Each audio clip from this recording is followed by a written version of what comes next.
Sebuah tragedi di Selat Bali baru-baru ini mengguncang hati banyak orang dan membuka tabir lama yang selama ini luput dari perhatian.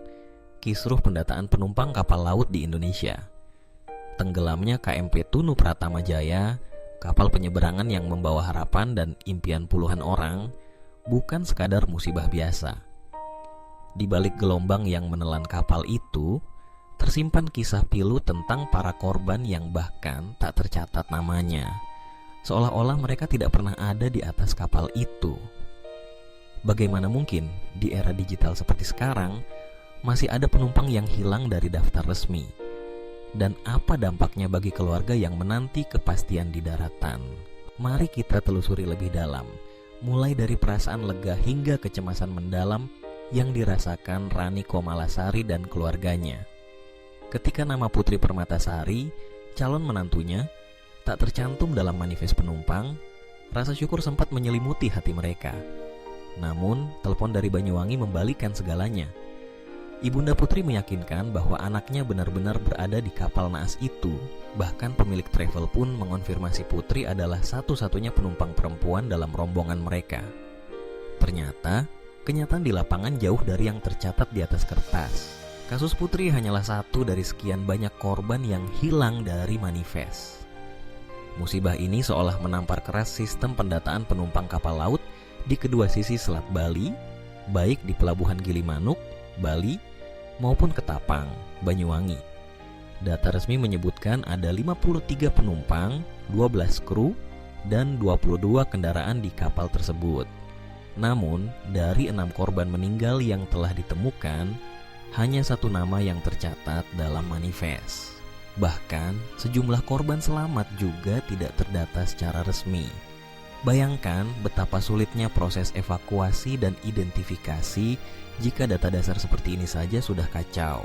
Mengapa kekacauan ini terus terjadi? Padahal, suara-suara peringatan dan keluhan sudah lama terdengar. Kapolres Jembrana, AKBP Kadek Citra Dewi Suparwati, bahkan pernah menekankan pentingnya sinergi dan ketegasan dalam pendataan manifest agar potensi gangguan bisa diminimalisir. Namun, pada praktiknya, masalah ini tetap berulang. Ada kecenderungan bus atau travel mengabaikan kewajiban melaporkan semua penumpang demi mempercepat proses naik kapal.